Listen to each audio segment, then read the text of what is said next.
নির্যাতন উলামায়ে কেরাম সহ্য করলেন, উলামায়ে কেরাম নির্যাতনের স্টিম রুলার সহ্য করলেন।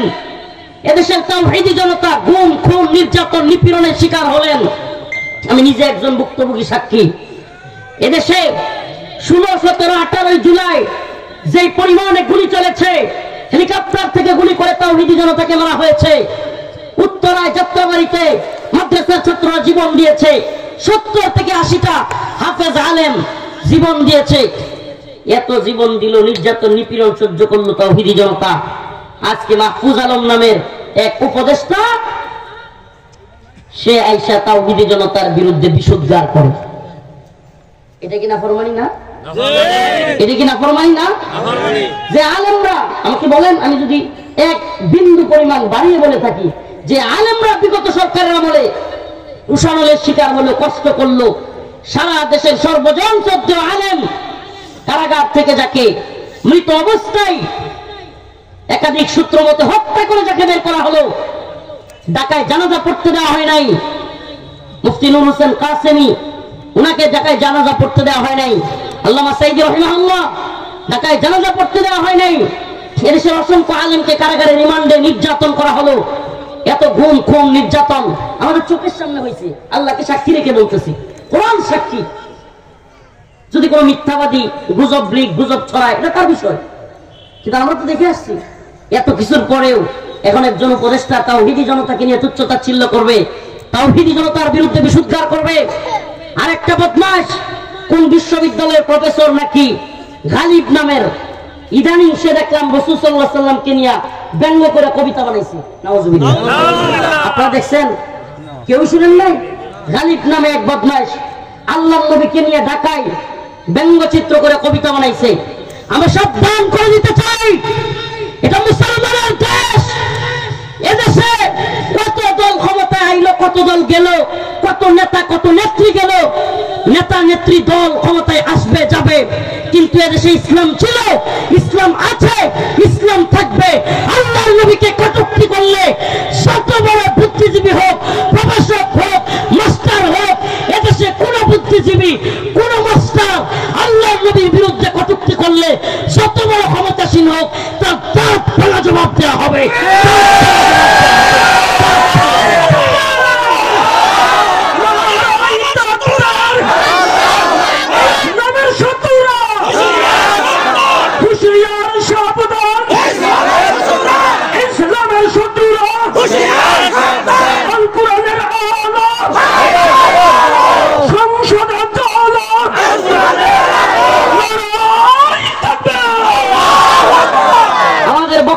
একদম সুস্পষ্ট, আমরা সব মেনে নিতে পারি, কিন্তু আমাদের রাসূলকে কেউ কটূক্তি করবে আমরা মানতে পারি না।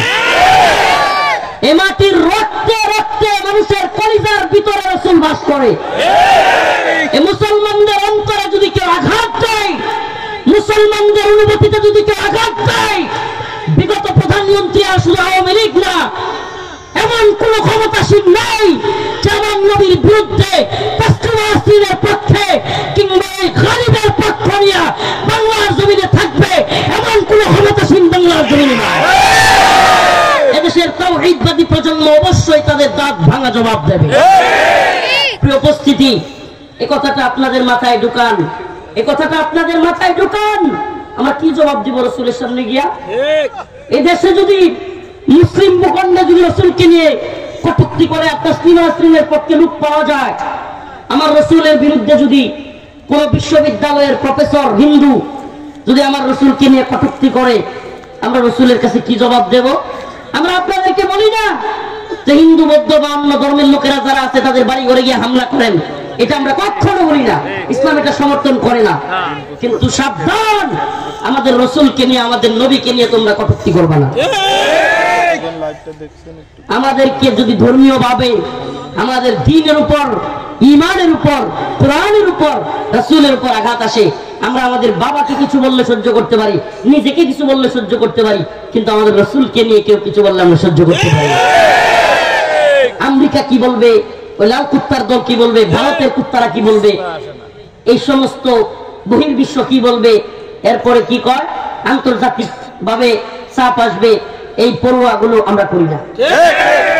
আমাদের রাসূলকে নিয়ে কথা বলার পরে, নবীকে নিয়ে কটূক্তি করার পরে এই আন্তর্জাতিক মিডিয়া কি বলবে আর বিশ্বের বহির্বিশ্ব কি বলবে, এগুলোর আগে আমাদের রাসূলকে কেউ যেন ব্যঙ্গ না করে। আগে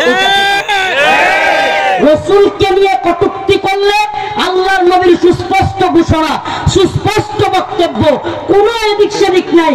মান সাব্বা নাবিয়ান ফাকতুলু, আল্লাহর নবীকে যে গালি দিবে, কটূক্তি করবে, ব্যঙ্গ করবে, তার শাস্তি ওয়াজিবুল কতল, তার কল্লার মধ্যে গার থাকবে না,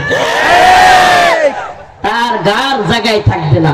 আল্লাহর নবীকে নিয়ে কটূক্তি করার আগে সাবধান হয়ে যাও।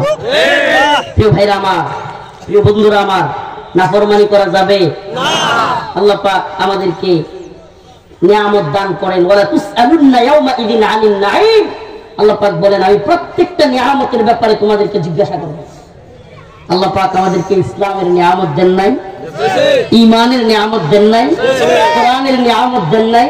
আর এখন এগুলো বুঝবেন না, যখন কোরআন পড়ার জন্য পালাইতে হইতো, হযরত উমরের মতো ব্যক্তি কোরআন পড়ার কারণে মারতে যাইতো, যখন মসজিদে গিয়ে ওপেন নামাজ পড়া যাইতো না, ওই মানুষগুলো রক্ত দিয়া, জীবন দিয়া আপনার আমার কাছে কোরআন, ইসলাম, রাসূল সাল্লাল্লাহু আলাইহি সাল্লাম এগুলো দিয়েছেন, সাহাবায়ে কেরাম দিয়ে গেছেন। আজকে আমরা এগুলো পড়ার সুযোগ পাইছি, আজকে আমরা এত মুসলমান, রাসূলের কাছে আমরা গিয়ে কি জবাব দিব যদি এই ভূখণ্ডেও আল্লাহর নবীকে নিয়ে কেউ ব্যঙ্গ করে? বলেন কি জবাব দিব?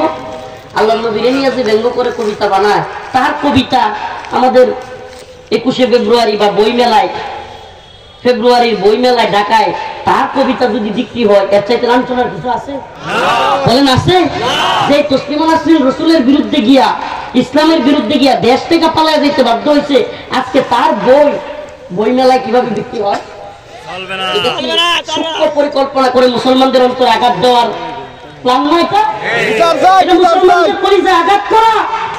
মুসলমানদের কলিজায় কেউ আঘাত করবে আর সুখে থাকবে, পৃথিবীর ইতিহাসে হয় নাই। সুবহানাল্লাহ। পৃথিবীর ইতিহাস সাক্ষী, মুসলমানরা গর্জে উঠলে 313 জন বদরে কাঁপায়া দিছে, সবগুলোরে নাস্তা নাবুদ করে দিছে কুপায়া।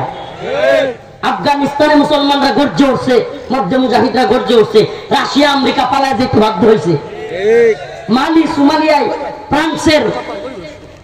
ফ্রান্সের বাহিনী পালায় যেতে বাধ্য হয়েছে। সিরিয়ায় আসাদের বাহিনী, সিরিয়ায় ইরানের বাহিনী, রাশিয়ার বাহিনী সিরিয়ায় পালায় যেতে বাধ্য হয়েছে। সুবহানাল্লাহ। মুসলমানরা জায়গা উঠলে পৃথিবীর কোন শক্তি নাই তাদের সামনে দাঁড়ায়। তবে মুসলমানদেরকে ঐক্যবদ্ধ হতে হবে এবং মুসলমানদেরকে আল্লাহর নাফরমানি থেকে বেঁচে থাকতে হবে। আল্লাহর নাফরমানি কি? এই যে রমজানের রোজা আসতেছে, আমরা যদি ওপেন মানুষকে খাওয়ার সুযোগ করে দিই, বাজারে হাটে রোজার সময়, ইসলাম শরিয়া নাই, নাইলে এগুলোর ফাঁসায় পিটাইতে পিটাইতে একবার লাল করে দেওয়া হতো, এমন লাল করা হতো যে চেয়ারে বসলে এমন করে এই ওপেন খাইতে দেওয়া যাবে না। যেগুলো গাদ্দারি করবে, নেতামি করবে, যেই দলেরই হোক, একেবারে সম্মিলিত ভাবে পিটানি দিবেন। ওপেন বলবে যে চা দে, এটা ধরবেন। রোজার দিন ওপেন চা দে মানে আল্লাহর সাথে নাফরমানি তো করতেছিস, আবার জমিনের মধ্যে গজব ডেকে আনতেছিস। তুই রোজা যদি না রাখতে পারিস, সমস্যা থেকে ঘরে গিয়ে খা। কষ্ট পাচ্ছেন? ঘরে গিয়ে খা। কিন্তু আল্লাহর সাথে নাফরমানি কইরা এই সকল মানুষের উপরে আযাব টাইনে আনবি। আল্লাহ পাক যেই জমিনের প্রতি নারাজ হন, আল্লাহ পাক সেই জমিন ওয়ালাদের উপরে আযাব দেন। আল্লাহ পাক যেই জমিন ওয়ালাদের প্রতি খুশি হন, সুবহানাল্লাহি ওয়া বিহামদিহি, আল্লাহ পাক সেই জমিনের মধ্যে বারাকা দিয়ে দেন। ওয়ালাউ আন্না আহলাল কুরা আমানু ওয়াত্তাকাউ লাফাতাহনা আলাইহিম বারাকাতিন মিনাস সামাই ওয়াল আরদ। সুবহানাল্লাহ।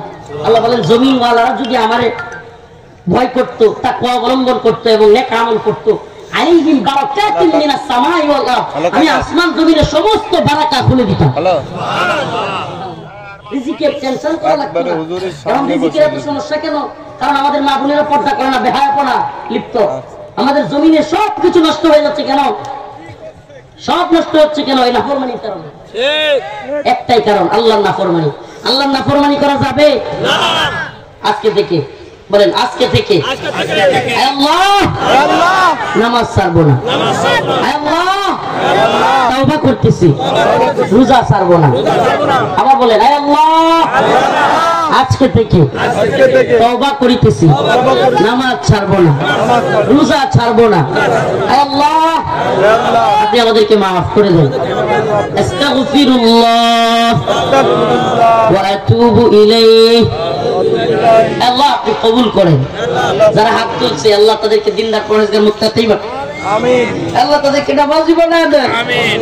আল্লাহ পৃথিবীর সমস্ত উম্মত মুসলিমাকে হেফাজত করেন। আমিন।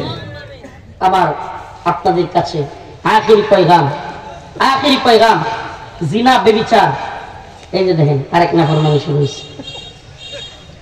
ওই কোম্পানি খাবে না, দেখছেন আমাদের ছবি কিন্তু ঠাস করে পড়ে ইকুইফিনা ইসরায়েলি পণ্য নাফরমানি লস করতেছে, এক নাফরমানি শুরু হয়ে গেছে। ইসরায়েল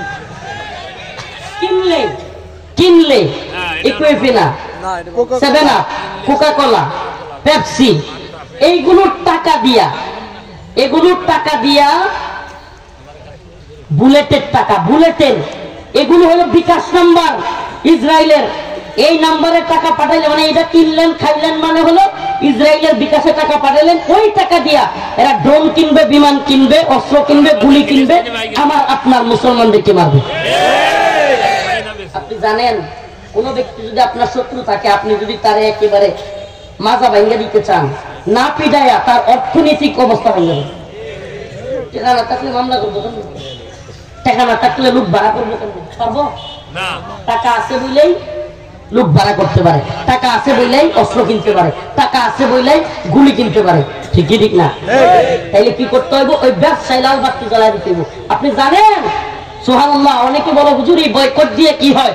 বয়কট দিয়ে কি হয় না, পেপসি কোকা কোলা লাল বাতি জ্বলে গেছে, লাগি পাগল হয়ে গেছে, কোম্পানি বিক্রি করে দিবে, ব্যবসা হয় না। বয়কট, ইসরায়েলি পণ্য আমাদেরকে বয়কট করতেই রাজি আছেন তো ইনশাআল্লাহ? প্রয়োজনে টিউবওয়েলের পানি খাবো। যশোরের 8 দিনের প্রোগ্রামে বয়ান করেছিলাম, মনে থাকবার কথা কেউ গিয়ে থাকলে। এয়ারপোর্টে, শাহজালাল এয়ারপোর্টে পর্যন্ত ইসরায়েলি পণ্য ছাড়া, ইসরায়েলি পানি ছাড়া কোনো পানি নেই। আচ্ছা বলেন ইসরায়েলি জিনিসটা গ্রামে কেমনে চলে আসলো? আমাদের বাংলাদেশি পণ্যগুলো আসতে পারলো না? দেখছেন এরা সব জায়গায় দাজ্জাল আসার আগে দাজ্জালের প্রভাব পুরো পৃথিবীতে তারা ছড়ায় দিবে, এবং তারা অপেক্ষায় আছে তাদের মসি আসবে। তাদের মসি কে? দাজ্জাল। এই দাজ্জাল আসবে, তারা পৃথিবী শাসন করবে। তো পৃথিবী শাসন করার আগে কি করতে হবে? পৃথিবীর নিয়ন্ত্রণ নিতে হবে। তাহলে পৃথিবীর পানি, পৃথিবীর খাবারের ব্যবস্থা, এই যে আপনার প্রসেসিং ফুড যেগুলো দেখেন না, প্যাকেটিং খাবার, সমস্ত প্যাকেটিং খাবার বেশিরভাগ এখন ইহুদিদের দখলে। ইহুদিদের দখলে। একটা সময় এমন হয়েছে, মুরব্বীরা তো বলার কথা, এই এলাকাতে কৃষি করেন না? কৃষি করেন না? আমি নিজে ছোটবেলায় দেখছি, আমার আব্বা একজন কৃষক, গোবর দিয়ে এটা সেটা দিয়ে আব্বা সার বানাইতো, জমিনের মধ্যে এগুলো দিয়ে ফসল চাষ করতো। কিন্তু এখন কি হয়েছে, সব সার হলো বাজারজাত, এবং ওই সার ছাড়া এখন কেউ ফসল ফলানো চিন্তাও করে না। এখন যদি ওই সারের আশা বন্ধ হয়ে যায় তাহলে কি হবে? দেখছেন আস্তে আস্তে আমাদেরকে, একটা সময় টিউবওয়েলে চাইপা এলাকায় পানি তুলতো, পানি খাইতাম। এখন একদিন বিদ্যুৎ না থাকলে আমার গোসলের ব্যবস্থা নাই, পানি খাওয়ার ব্যবস্থা থাকে না। কাহিনী কি? সবকিছু একীভূতকরণ। এটা হলো দাজ্জালি ফিতনার আগমনের আগ মুহূর্তের অবস্থান পৃথিবী। কেন? সবকিছু দাজ্জাল নিয়ন্ত্রণ নিয়ে নিবে, বিদ্যুতের নিয়ন্ত্রণ নিয়ে নেবে, খাবারের নিয়ন্ত্রণ নিয়ে দিবে, সারের ব্যবস্থার নিয়ন্ত্রণ নিয়ে নিবে। তখন দাজ্জালকে প্রভু মানা ছাড়া উপায় থাকবে না। নাউজুবিল্লাহ। যে দাজ্জালকে প্রভু মানবে সে খাবার পাবে, যে পাবে না, এটা এখন বুঝাইতে পারবো না। বাস করে এই হালতটা এখন হুজুর কপালের মধ্যে লেখা থাকবে কাফের, তাইলে আমরা তারে মানবো না, অনেকেরা বলতে পারে। আচ্ছা একটু উদাহরণ দিই।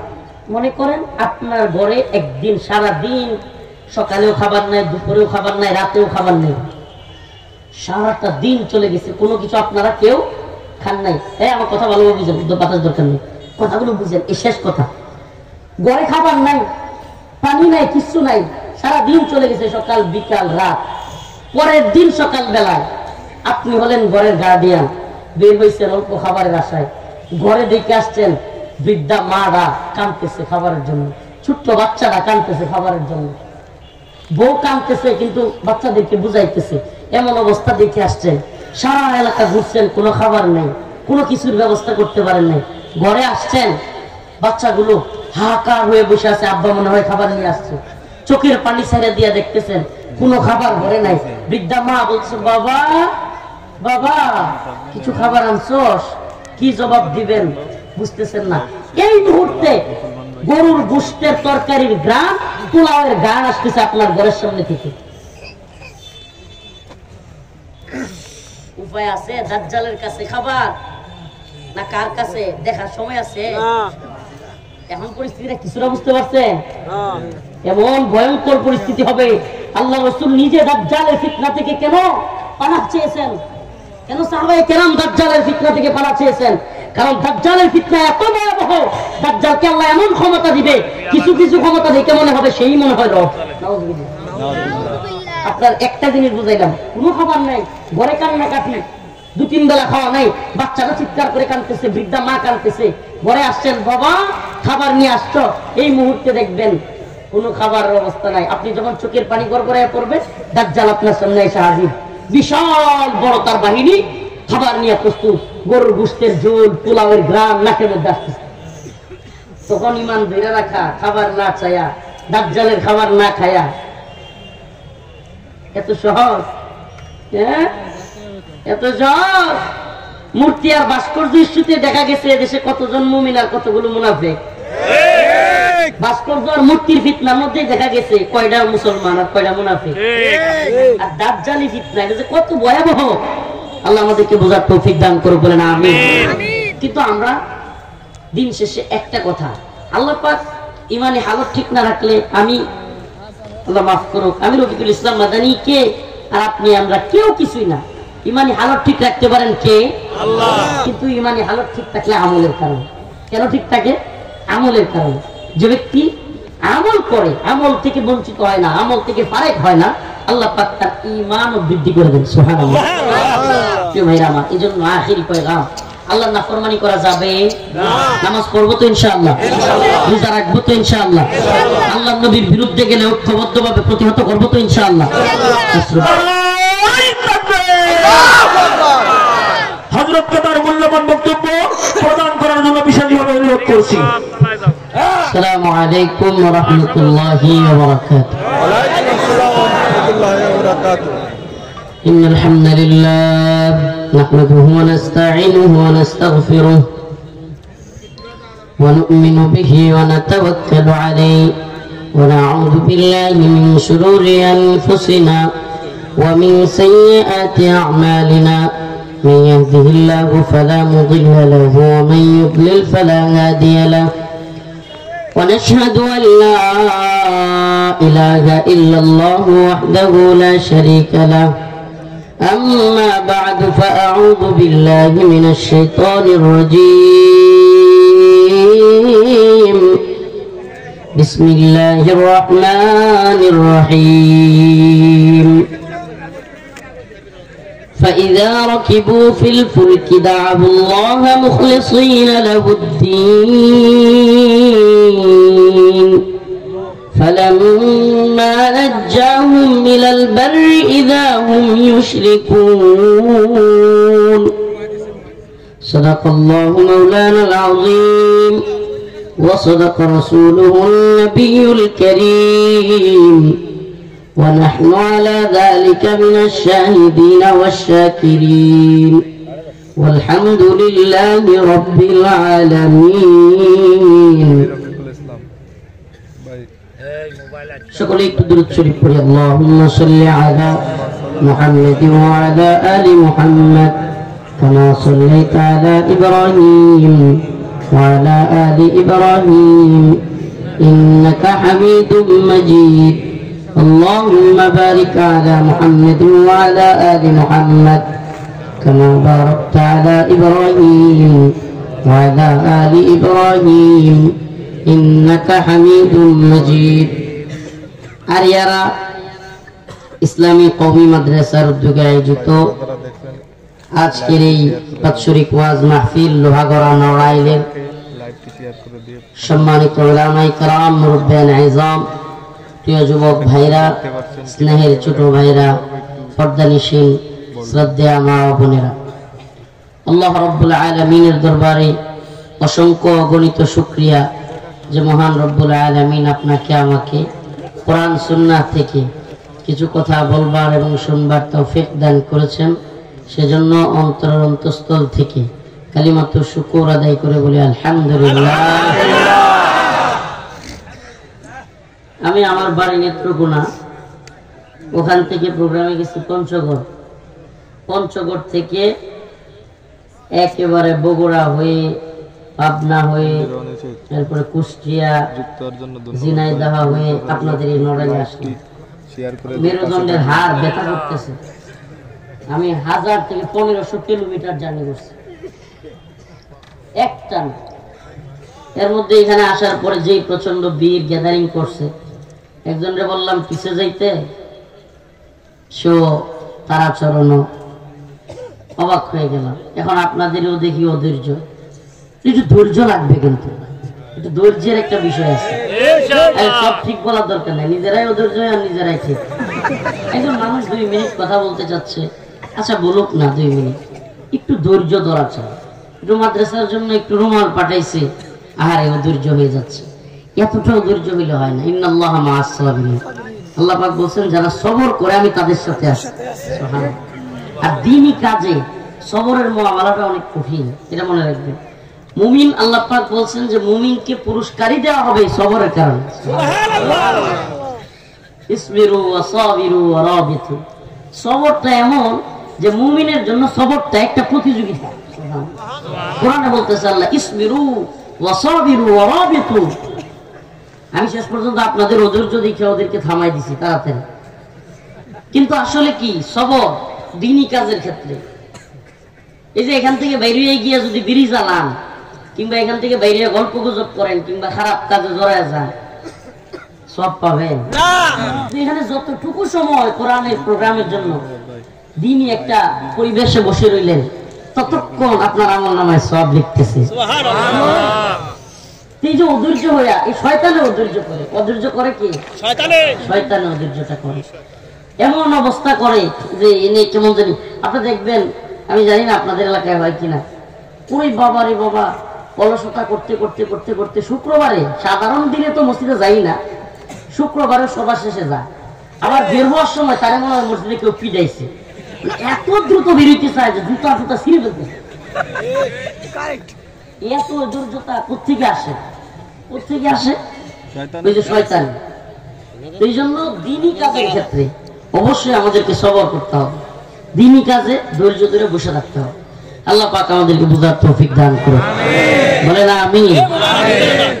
আমি আপনাদের নড়াইলের মানুষকে চিনছি তায়েফে গিয়ে। সৌদি আরবের উমরায় গেছিলাম, তায়েফে গেছি। আর তায়েফ পুরানা নড়াইলের দখলে। আলহামদুলিল্লাহ। পুরো তায়েফ, ওই যে রাসূল সাল্লাল্লাহু আলাইহি সাল্লামকে যেখানে রক্তাক্ত করা হয়েছিল, সেই তায়েফ, ওই স্মৃতি বিজড়িত প্রস্থান, পুরো তায়েফ নড়াইলবাসীর দখল। আমি গিয়ে অবাক হয়ে গেছি, শত শত তায়েফের মানুষ। আর বিশেষ করে এই যে সুপার শেয়ার গুলো আছে না, কিংবা বিভিন্ন এই সমস্ত ব্যবসাগুলো নড়াইলি লোকেরা করে। আপনাদের কাছে আত্মীয় স্বজন আছে? তাই থাকতেও পারে, হয়তো এই এলাকা না হইতে পারে, নড়াইল সদর হইতে পারে। আলহামদুলিল্লাহ, আমার মাদ্রাসার জন্য এরা প্রায় 2-2.5 লাখ টাকা কালেকশন করে দিচ্ছে নিজেরাই। এই 50 রিয়াল, 100 রিয়াল, 200 রিয়াল, এইভাবে একজন আর একজনের কাছ থেকে তারাই উদ্যোগ নিয়ে 3-4 জন। তো মাশাআল্লাহ, নড়াইলবাসীর সাথে আমি ওখান থেকেই পরিচিত। তো তবে ওখান থেকে একটা জিনিস বুঝে আসছি, নড়াইলেরা একটু ধৈর্য কম। এটা আমি ওখান থেকেই বুঝছি, ধৈর্য কম। আল্লাহ পাক ধৈর্য দান করুক, বলে না আমিন। সবর একটা কঠিন জিনিস। আপনার একটা যুদ্ধে লিপ্ত হয়েছে কাফেরদের বিরুদ্ধে, আল্লাহ রাসূল সাল্লাল্লাহু আলাইহি ওয়াসাল্লাম যুদ্ধ করে নাই, জিহাদ করে নাই। যুদ্ধটা অনেকটা সবরের খেলা। মনে করেন আপনার হাতে কেউ কামড় মারছে, কামড় দিছে, আপনিও তার হাতে কামড় দিছেন। যুদ্ধটা কি? যে কে আগে ও বাবা বলে চিৎকার দেয়, যে আগে চিৎকার দিল সে কি হলো, হারিয়ে গেল। 2001 সালে, আমার আলোচনার বিষয় এগুলো না, তবু বলিনি। 2001 সালে আমেরিকা আফগানিস্তানে হামলা করছিল। কয় সালে? 21 সাল পর্যন্ত যুদ্ধটা চলছিল।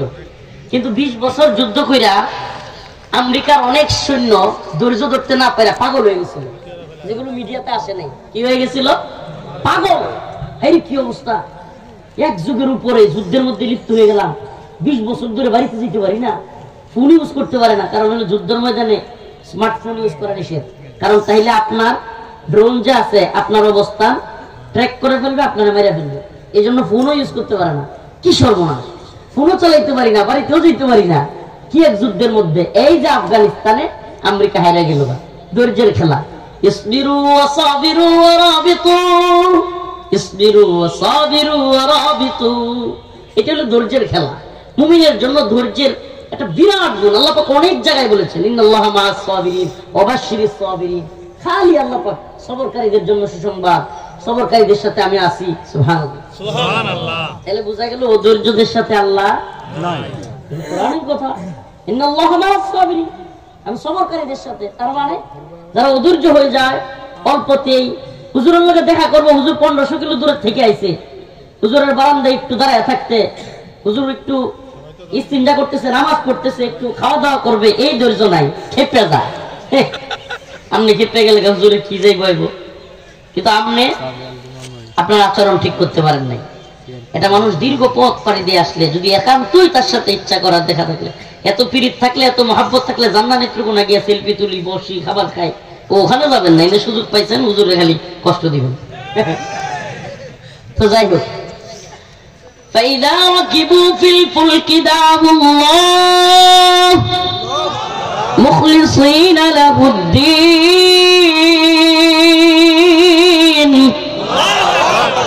فلما نجاهم إلى البر إذا هم يشركون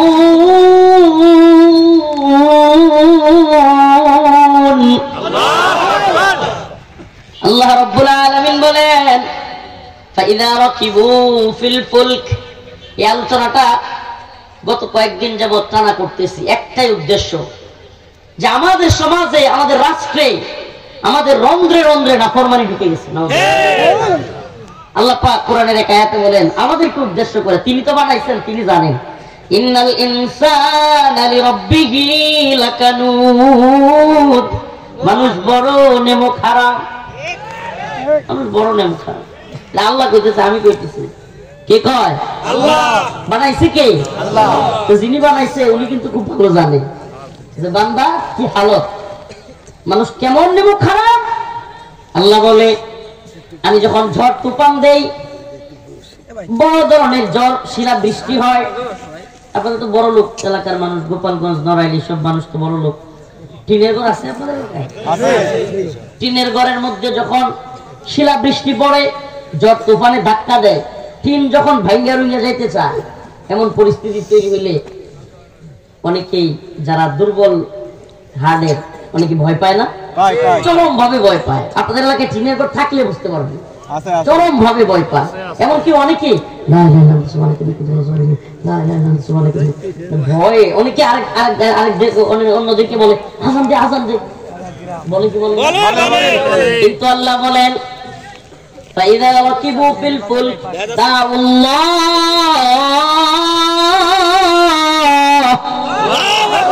যখন আমি তাদেরকে বিপদের মধ্যে ফেলি তখন তারা আল্লাহ আল্লাহ করে।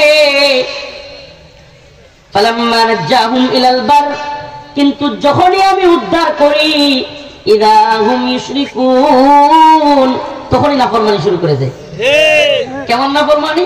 দুনিয়াতে দেখা যায়, ওরে টিনের ঘর, ঝড় তুফান, হাইরি মনে হয় আমার ভেঙে যাবে, খুব আল্লাহ বিল্লাহ করতেছে, লা ইলাহা ইল্লাল্লাহ, সুবহানাকে দরজা চিপাই যায়, কি যে করতেছে, আল্লাহ ছাড়া কারোর দিনে হবে না। ঝড় তুফান থামছে, সাথে সাথে একটা বেরিয়ে যাবে। কি আশ্চর্য! এতক্ষণ যে আল্লাহরে ডাকলি, যে বিপদে পড়ে যে আল্লাহরে খালি ডাকলি, আল্লাহ আল্লাহ করলি, এখন সেই আল্লাহর বিরুদ্ধে রাফাফানি শুরু হলো।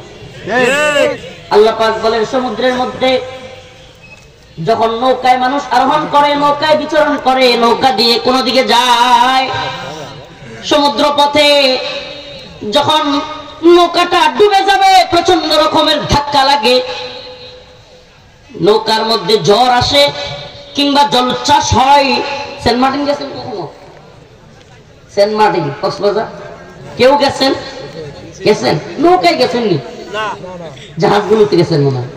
নৌকায় যদি কেউ যায় থাকে, ভ্রমণের আনন্দ তো শেষ, খালি কক্সবাজার থেকে সেন্ট মার্টিন নাই নাই পানি দে পানি দে। হ্যাঁ, কেন? কারণ নৌকায় এমন আচর দেয় যে মনে হয় যেন ভ্রমণে আর আসবো না, ভয়ে আতঙ্কে বাইচা থাকতে পারলেও। এই আয়াত, যে আয়াত তিলাওয়াত করেছি, এই আয়াত নাযিল হওয়ার প্রেক্ষাপটটা একটু বলি, তাইলে আলোচনা বুঝতে আরো সহজ হবে। রাসূলুল্লাহ সাল্লাল্লাহু আলাইহি ওয়াসাল্লাম এবং তার সাহাবায়ে কেরাম মক্কায় অনেক নির্যাতিত নিপীড়িত হয়েছে কি হয় নাই? আবু জাহেল, উতবা, সাইবা কিংবা মক্কার কাফেররা রাসূলকে কষ্ট দিছে কি দেয় নাই? আবু জাহেলের বাড়িতে কি করে মানুষ? পায়খানা করে।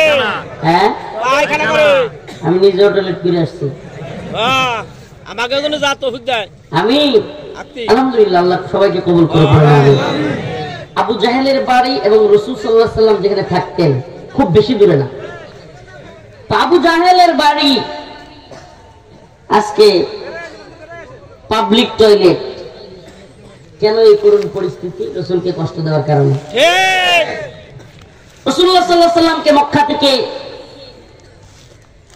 সাহাবায়ে কেরাম সহ মদিনাতুল মুনাওয়ারায় কেন যেতে হলো?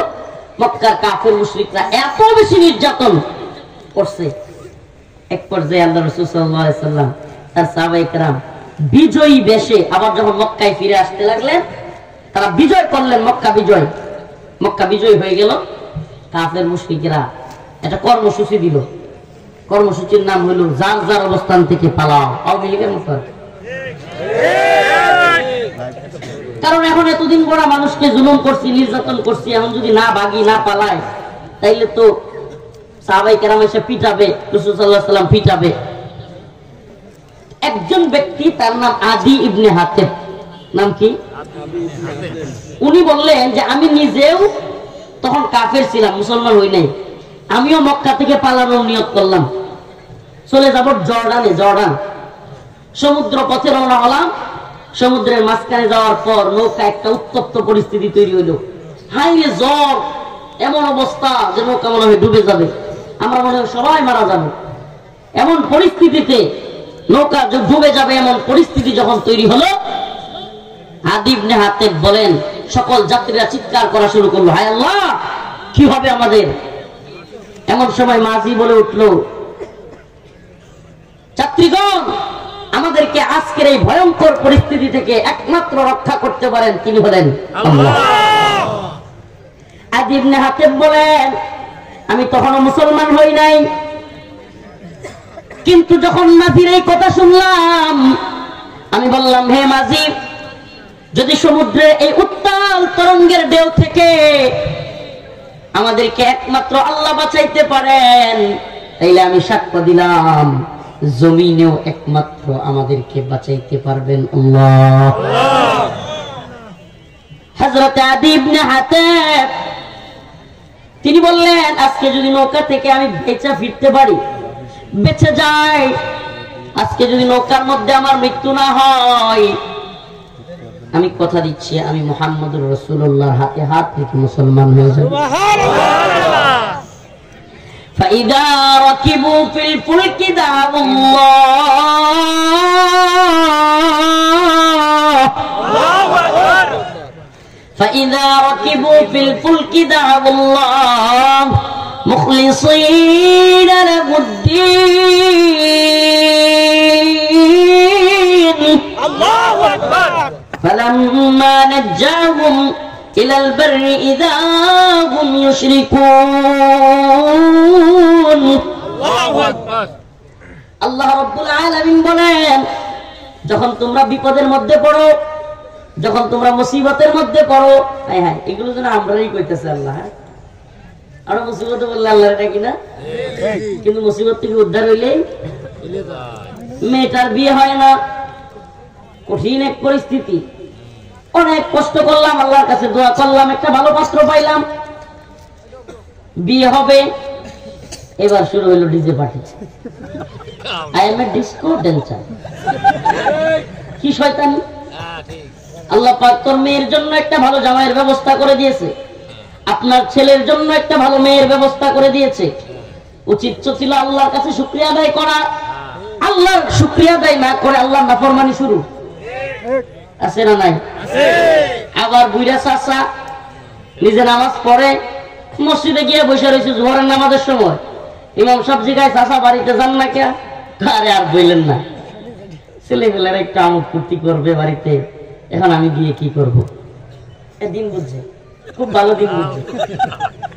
ছেলেপেলেরা বাবি দেবরের উপরে উঠবে, দেবর বাবির উপরে উঠবে, শালী দুলাভাইয়ের উপরে উঠবে, একটা আরেকটারে গায়ে হলুদের নামে বেহায়াপনা অশ্লীলতায় লিপ্ত হবে। আর চাচা এমন দিন বুঝছে যে সে সুযোগ করে দিচ্ছে। আপনি দিন বুঝেন নাই, আপনি দিনই বুঝেন নাই, আপনি আল্লাহর নাফরমানি বুঝছেন। আপনি নামাজ পড়েন ঠিক, কিন্তু আপনি দিন বুঝেন নাই। হুজুরে দাওয়াত দিছে, হুজুর গেছে, যা দেখে আই হাই কি সর্বনাশ, ছেলে মেয়ে একসাথে লেপটা লেপি, খাওয়া দাওয়া কোথায় করবে ছেলে মেয়ে একসাথে, পর্দার কোনো খবর নেই। হুজুর বলছে এটা কি করতেছেন আপনারা? দুই নেতা এসা হাব বাবলিয়া, হুজুর মাসালাম আসেন মসজিদে কইেন। মাসালাম আসেন কোথায় বললেন? যে সমস্ত লোকেরা বলে, যে সমস্ত লোকেরা বিয়ের মধ্যে বলে মাসালাম আসেন চলবে না, খেলাধুলা রাজনীতি কিংবা বিভিন্ন জিনিসের মধ্যে বলে ধর্মকে তাই না আনতে না করে, আমি বলি মুসলমান যেখানে থাকবে ধর্ম সেখানে অবশ্যই যাবে, যেখানে ধর্ম যেতে পারবে না এখানে মুসলমানও থাকতে পারবে না।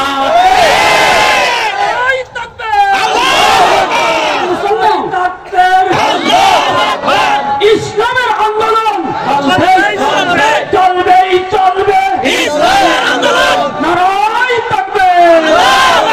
আমরা বলেন মুসলমানের বিয়ের মধ্যে যদি ইসলাম না ঢুকতে পারে, ধর্ম না ঢুকতে পারে, এখানে মুসলমান কেমনে থাকলো? বলেন না? ইসলাম যদি ঢুকার পারমিশন না থাকে, নাউজুবিল্লাহ, কোরআন যদি ঢুকার পারমিশন না থাকে, এটা কি মুসলমানের বিয়া? এখন আমাদের বিয়ার মধ্যে কি আছে? খালি ইজাব আর কবুল নাই ইসলাম সম্মত, আর সব সব ইসলামিক। মোহরের নামে যুবকের উপরে, কাবিনের নামে, মোহরের নামে এত বড় এক বুঝা চাপায় দিচ্ছে, 10 লাখ 15 লাখ। ওমা দিন শেষে কি হয়েছে? ওই মোহরা আদায় করে না, 2 লাখ দিয়া 1 লাখ দিয়া বাকি কয় যে মাফ চাই পাও ধরে। আমি মা বন্দিরকে বলি একটা মাফ করবেন না, এই প্রথম রাতে থাকতেই দিবেন না। কি আশ্চর্য কথা, এটা কি ইসলাম? মোহর আদায় করতে হবে, যে যুবকের যতটুকু অবস্থান সে ততটুকু দিবে, কিন্তু আদায় করার পরেই স্ত্রীর কাছে যাবে। কি আশ্চর্য কথা! এই যে সামাজিকতা, আমরা ইসলামের বিরুদ্ধে অবস্থান নিচ্ছি, আল্লাহর সাথে নাফরমানি। আল্লাহ পাক আমাদেরকে এই যে বাতাস কিছুক্ষণ না থাকলে দম বন্ধ হয়ে যাবে। পৃথিবীর কোন শক্তি আছে বাতাস চালু করবে? সুবহানাল্লাহ। এই যে পানি, আপনারা তো যেহেতু এই অঞ্চলটা পদ্মার পার হয়ে আসতে হয়, এই যে পানি, সুবহানাল্লাহ, দেখেন কোন জায়গায় মিষ্ট পানি আর সমুদ্রের অনেক জায়গায় লবণাক্ত পানি। সুবহানাল্লাহ। আচ্ছা বলেন তো, পুরো দুনিয়ায় যদি মিষ্ট পানি থাকতো, লবণাক্ত পানি না থাকতো, কি হইতো? অনেকেই বিষয়টা বুঝবেন। লবণাক্ত পানি যদি না থাকতো, এই যে ময়লা জয়লা যে নদীতে যায়, এবং এই যে গরু মরা, খাসি মরা, হাঁস মুরগি বা বিভিন্ন টয়লেটের ময়লা, যত ধরনের ময়লা, এগুলো যে নদীতে যায়, নদী দূষিত হইয়া, পানি দূষিত হইয়া পুরো পৃথিবীর মানুষ অসুস্থ হয়ে মারা যাইত। এই সমস্ত ময়লাগুলো ওই লবণাক্ত পানিতে যাওয়ার সাথে সাথে ওই লবণাক্ত পানিতে মিশা ওই ময়লাগুলো একবারে নষ্ট হয়ে যায়। আবার যদি পুরা পৃথিবী লবণাক্ত হইতো, তাহলে গোসল করতে পারতাম না, পানিও খাইতে পারতাম না। এগুলো দিয়েছেন কে? আরে এই তো 1-200 মানুষ, 1-2,000 মানুষের জন্য এখানে সামিয়ানা করছে, মানে সামিয়ানার ভিতরের অংশের কথা বলতেছি, হয়তো 4-5,000 মানুষ হবে সামিয়ানার ভিতরে। কতগুলো কুটি দেওয়া লাগছে বলেন একটু, কতগুলো বাঁশ, অথচ আমার আপনার মালিক আমার আপনার উপরে কত বড় আসমান রাখছে, কোন এত বড় নিদর্শন আমাদের সামনে। সুবহানাল্লাহ ওয়া বিহামদিহি। এত বড় বড় নিদর্শন কে দিয়েছেন? আল্লাহ। সব কিছু দিলেন আল্লাহ, দিন শেষে নাফরমানিও করি তার সাথে, আল্লাহর সাথে। নাউজুবিল্লাহ বলেন। আর জীবনে কোনোদিন নাফরমানি করব না, নামাজ ছাড়বো না, রোজা ছেড়ে দিব না। সামনে রোজা আসতেছে, গ্যাস্ট্রিক হবে কার কার? হবে না নেই? হবে নেই? গ্যাস্ট্রিক হবে সারা বছর, তার গ্যাস্ট্রিকের নাম নাই। রমজানটা আসলে তার পেটে গ্যাস্ট্রিক, সে না খেয়ে থাকতে পারে না। আবার আমাদের মা বোনেরা ঠিক মতো পর্দা করলে করুক আর না করুক, চায়ের স্টল আর সিঙ্গারাপুরের দোকান রমজানে পর্দা করে। বাবা, এই পর্দা কি সিঙ্গারার দোকানের জন্য? পর্দা কি চায়ের স্টলের জন্য নাকি মহিলাদের জন্য? পর্দা গিয়ে লাগছে কোথায় রমজানে? শয়তানি বন্ধ করে দিতে হবে। আমি যুবকদেরকে অপেন অনুমতি দিয়ে যাচ্ছি। প্রথমত বলে নি নরম ভাষায়, প্রিয় ব্যবসায়ী ভাইরা, হালাল টাকা দিয়া ব্যবসা করবেন। হালাল টাকা দিয়া আপনি ময়দা কিনবেন, আটা কিনবেন, চিনি কিনবেন, চা পাতা কিনবেন, হালাল জিনিস দিয়া ইনকাম করবেন। হারাম এটা হইতে পারে না। কারণ আপনি রমজানে হালাল টাকা দিয়ে ব্যবসা করেও বেরোজগারদেরকে খাওয়ানোর কারণে এই হালাল ইনকাম হবে না, হারাম হবে। এটা করবেন কেউ? কোন ব্যবসায়ী করবেন না? কয় না, ব্যবসায়ী নাই এখানে। যদি করে, এইবার বলতেছি, যদি করে যুব সমাজকে বলি পর্দাগুলো ছিঁড়ে দিবা। রাজি আসছো তো ইনশাআল্লাহ? আমি অনুমতি দিয়ে গেলাম, পর্দা একটা লাগবে না। অজুহাত দেখা বুঝু, ভিন্ন ধর্মী লোকেরা আছে না, তারা খাবে না? তারা খাবে, প্রয়োজনে তারা ওপেন হোটেলে খাবে। ভিন্ন ধর্মের লোকেরা লুকায় খাওয়ার দরকার নেই। ভিন্ন ধর্মের লোক সে যদি রোজা না রাখে, তার খাওয়াটা সে ওপেন খাবে।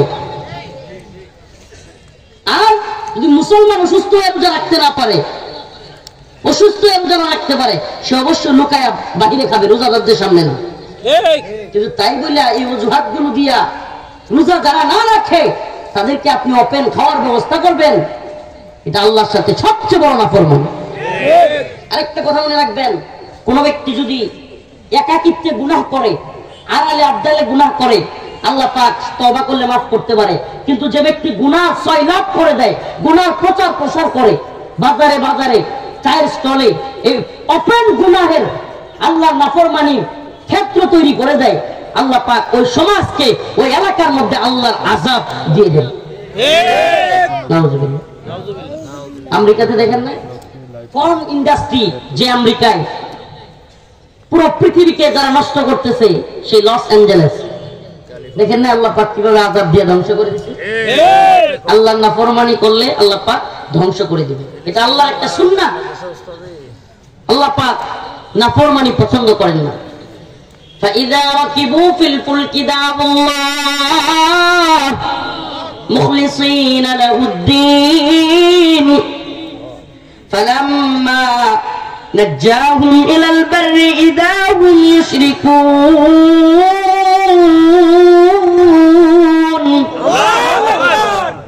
প্রিয় ভাইরা আমার, যে কথাটা বলতে গিয়ে এতটুকু কথা বললাম, ওই যে বলছিলাম মনে আছে যে কয়েকদিন যাবত এই কথাগুলো বলতেছি।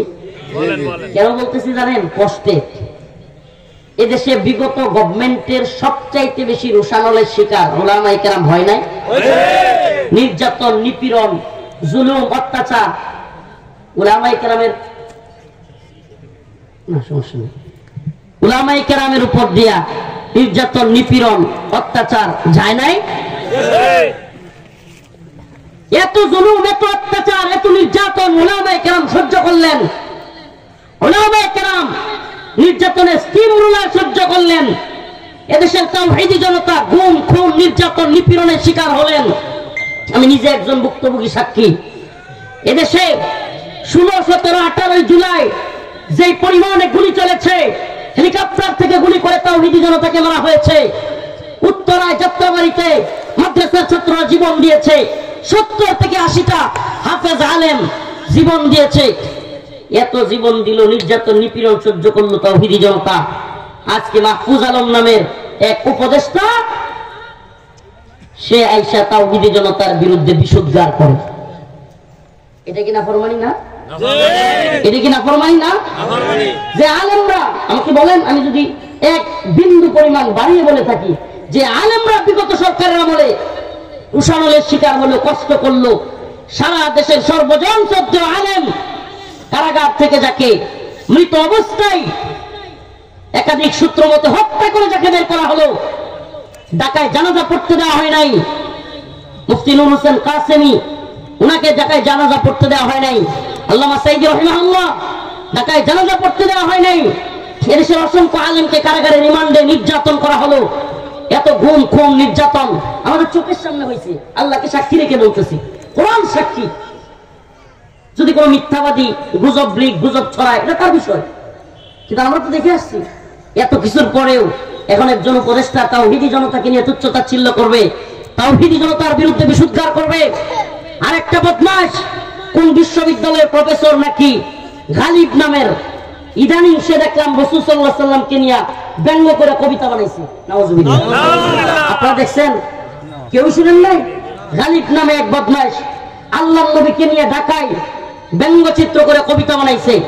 আমরা সাবধান করে দিতে চাই, এটা মুসলমানের দেশ। এদেশে কত দল ক্ষমতায় আইলো, কত দল গেল, কত নেতা কত নেত্রী গেল। নেতা নেত্রী দল ক্ষমতায় আসবে যাবে, কিন্তু এদেশে ইসলাম ছিল, ইসলাম আছে, ইসলাম থাকবে। আল্লাহর নবীকে কটূক্তি করলে শত বড় বুদ্ধিজীবী হোক, প্রভাষক হোক, মাস্টার হোক, এদেশে কোন বুদ্ধিজীবী কোন মাস্টার আল্লাহর নবীর বিরুদ্ধে কটূক্তি করলে শত বড় ক্ষমতাসীন হোক, তার দাঁত ভাঙা জবাব দেওয়া হবে।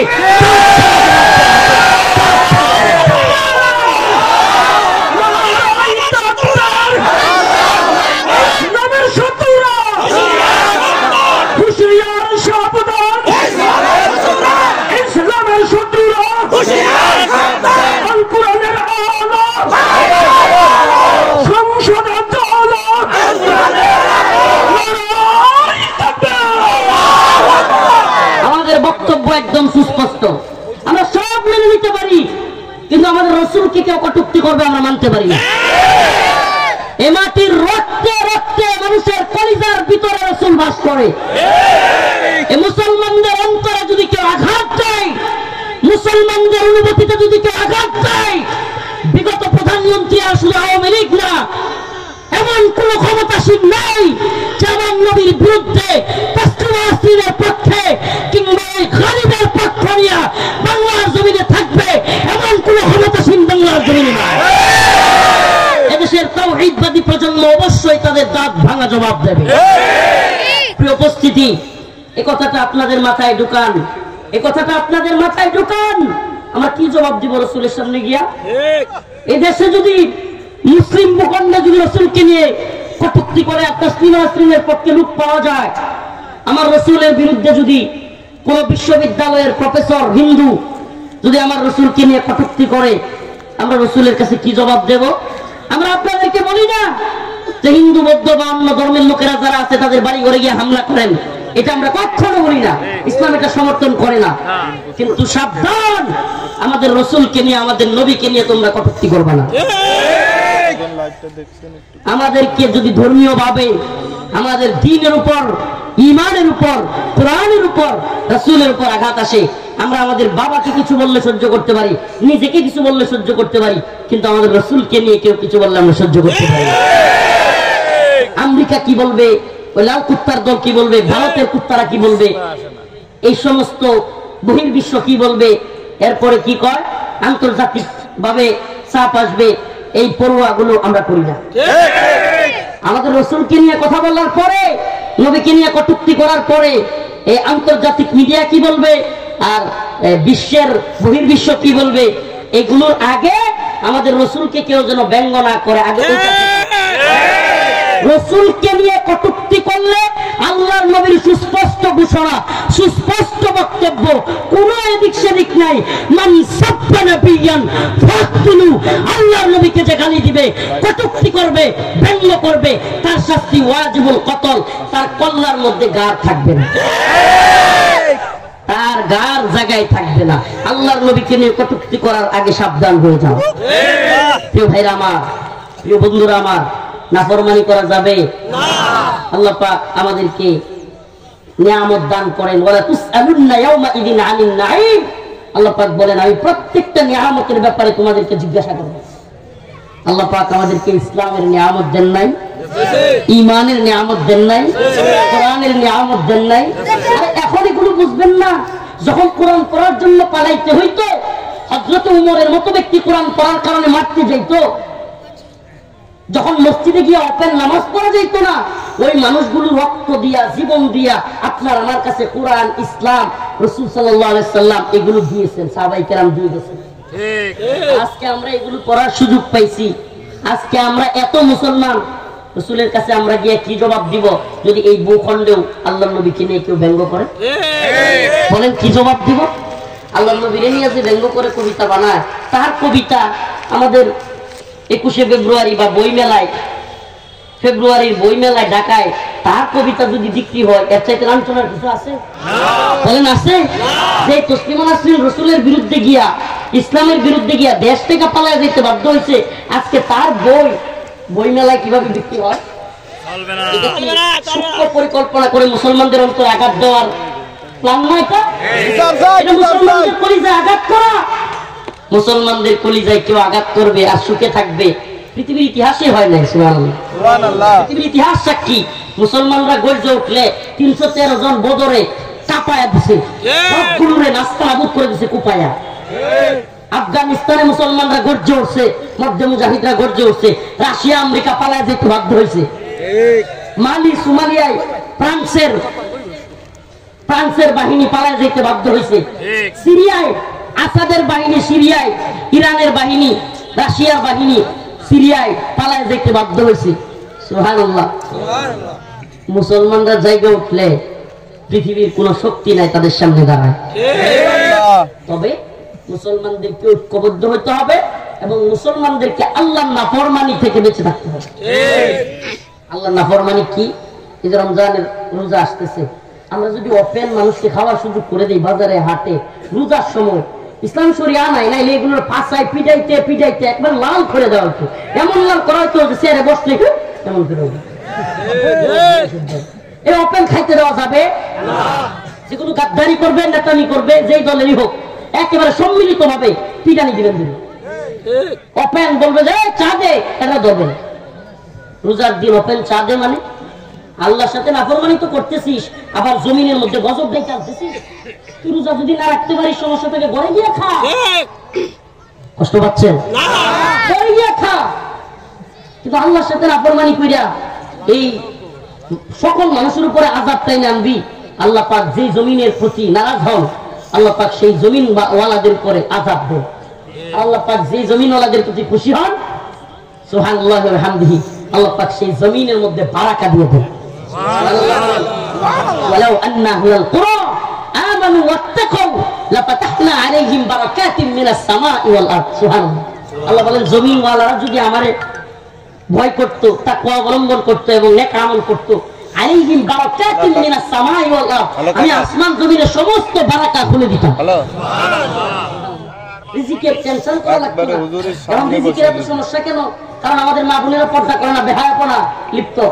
আমাদের জমিনে সব কিছু নষ্ট হয়ে যাচ্ছে কেন? সব নষ্ট হচ্ছে কেন? এই নাফরমানির কারণে। একটাই কারণ, আল্লাহর নাফরমানি। আল্লাহর নাফরমানি করা যাবে না। আজকে থেকে বলেন, আজকে থেকে আল্লাহ নামাজ ছাড়বো না, আল্লাহ তাওবা করতেছি, রোজা ছাড়বো না। আবার বলেন, আল্লাহ আজকে থেকে তওবা করিতেছি, নামাজ ছাড়বো না, রোজা ছাড়বো না। আল্লাহ আপনি আমাদেরকে মাফ করে দেন। আস্তাগফিরুল্লাহ ওয়া আতুবু ইলাইহি। আল্লাহ আপনি কবুল করেন। যারা হাত তুলছে আল্লাহ তাদেরকে দিনদার পরহেজগার মুত্তাকি বানান। আমিন। আল্লাহ তাদেরকে নামাজি বানায় দেন। আমিন। আল্লাহ পৃথিবীর সমস্ত উম্মতে মুসলিমাকে হেফাজত করেন। আমিন। আবার আপনাদের কাছে আখিরি পয়গাম, জিনা বেবিচার, এই যে দেখেন আরেক নাফরমানি শুরু হয়েছে। ওই কোম্পানি খাবে না? দেখছেন আমাদের ছবি কিন্তু ঠাস করে পড়ে, ইকুইফিনা ইসরায়েলি পণ্য। নাফরমানির ওয়াজ করতেছি, এক নাফরমানি শুরু হয়েছে। Israel Kinley Aquafina, seven up, Coca Cola, Pepsi, এইগুলোর টাকা দিয়া বুলেটের টাকা, বুলেটের, এগুলো হলো বিকাশ নাম্বার ইসরায়েলের।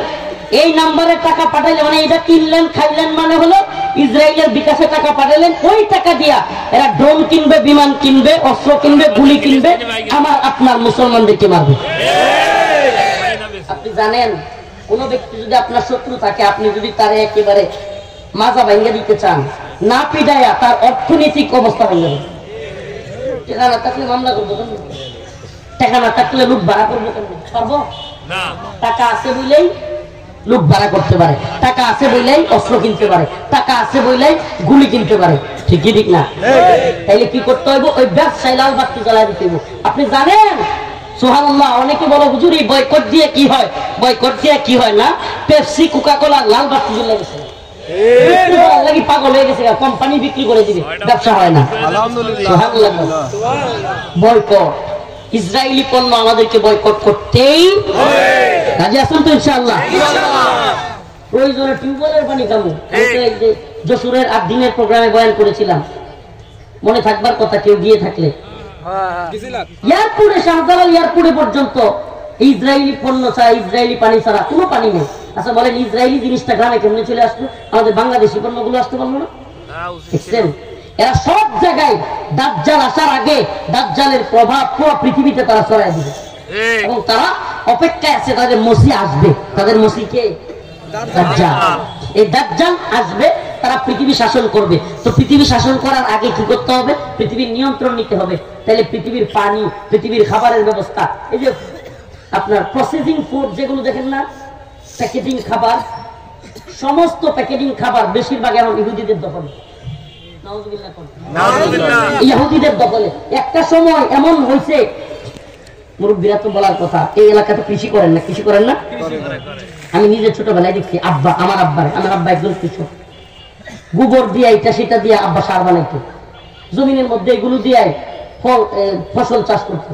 কিন্তু এখন কি হয়েছে, সব সার হলো বাজারজাত, এবং ওই সার ছাড়া এমন কেউ ফসল ফলানো চিন্তাও করে না। এখন যদি ওই সারের আশা বন্ধ হয়ে যায় তাহলে কি হবে? দেখছেন আস্তে আস্তে আমাদেরকে, একটা সময় টিউবওয়েলে চাইপা চাইপা এলাকায় পানি তুলতো, পানি খাইতাম। এখন একদিন বিদ্যুৎ না থাকলে আমার গোসলের ব্যবস্থা নাই, পানি খাওয়ার ব্যবস্থা থাকে না। কাহিনী কি? সবকিছু একীভূতকরণ। এটা হলো দাজ্জালি ফিতনার আগমনের আগ মুহূর্তের অবস্থান পৃথিবী। কেন? সবকিছু দাজ্জাল নিয়ন্ত্রণ নিয়ে নিবে, বিদ্যুতের নিয়ন্ত্রণ নিয়ে নেবে, খাবারের নিয়ন্ত্রণ নিয়ে দিবে, সারের ব্যবস্থার নিয়ন্ত্রণ নিয়ে নিবে। তখন দাজ্জালকে প্রভু মানা ছাড়া উপায় থাকবে না। নাউজুবিল্লাহ। যে দাজ্জালের প্রভু মানবে সে খাবার পাবে, যে পাবে না, এটা এমন বুঝাইতে পারবো না। বাস করি এই হালতটা এখন হুজুর কপালের মধ্যে লেখা থাকবে কাফের, তাইলে আমরা তারে মানবো না, অনেকেরা বলতে পারে।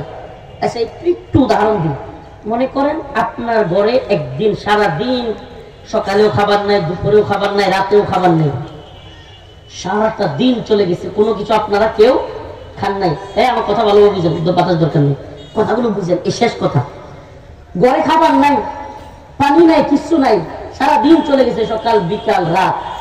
পরের দিন সকাল বেলায় আপনি হলেন ঘরের গার্ডিয়ান, বের হয়েছেন অল্প খাবারের আশায়, ঘরে দেখে আসছেন বৃদ্ধা মারা কাঁদতেছে খাবারের জন্য, ছোট্ট বাচ্চারা কাঁদতেছে খাবারের জন্য, বউ কাঁদতেছে কিন্তু বাচ্চাদেরকে বুঝাইতেছে, এমন অবস্থা দেখে আসছেন।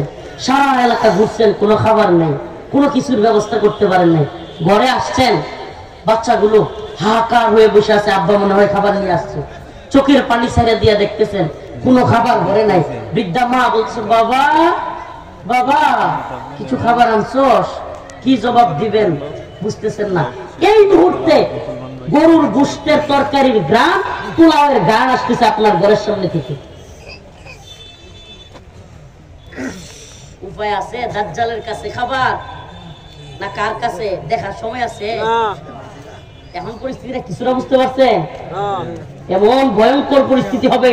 আল্লাহ রাসূল নিজে দাজ্জালের ফিতনা থেকে কেন পানাহ চেয়েছেন? কেন সাহাবায়ে কেরাম দাজ্জালের ফিতনা থেকে পানাহ চেয়েছেন?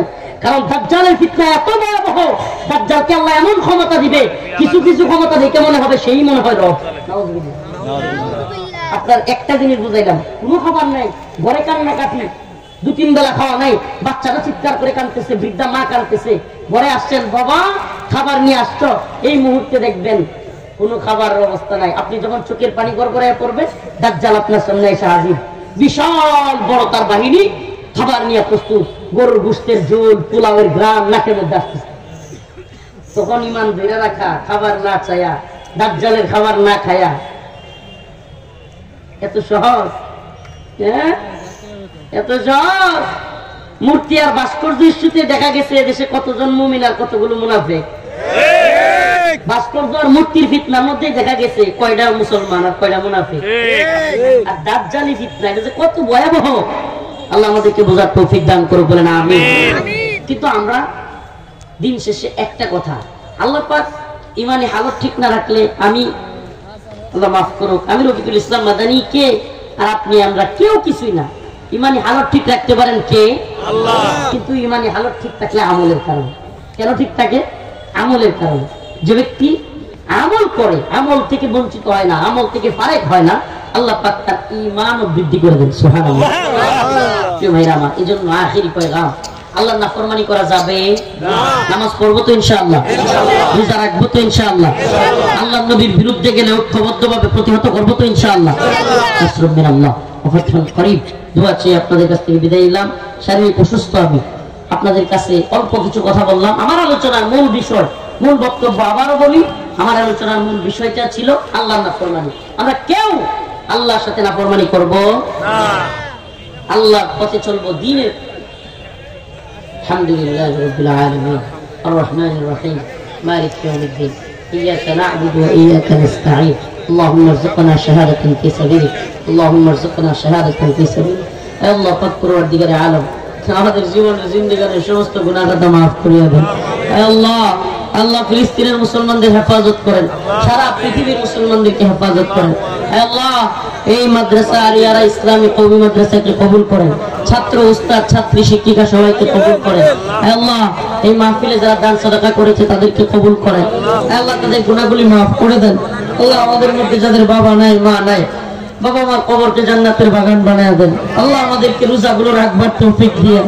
আল্লাহ, নামাজ পড়ার তৌফিক দান করিয়েন, অসুস্থদেরকে সুস্থতা দান করিয়েন, ঋণগ্রস্তদের ঋণ পরিশোধ করার তৌফিক দান করিয়েন। আল্লাহ, যারা প্রবাসী আছে তাদের প্রবাস জীবনকে সুন্দর করেন। আল্লাহ, তাদেরকে সহি সালামতে রাখিয়েন। আল্লাহ, আমাদেরকে মাফ করে দেন। আল্লাহ, আমাদের গুনাহগুলি মাফ করে দেন। আল্লাহ, আমাদেরকে সহি সালামতে রাখেন। আসমানি বালা আসমানে উঠে আনেন, জমিনি বালা জমিনে দাবায়া দেন। আল্লাহ, আমাদের সবাইকে ঋণগ্রস্ত যারা ঋণ পরিশোধ করার তৌফিক দান করেন, অভাবীদের অভাব দূর করে দিয়েন। সুবহান রাব্বিকা রাব্বিল ইজ্জাতি আম্মা ইয়াসিফুন, সালামুন আলাল মুরসালিন, আলহামদুলিল্লাহ।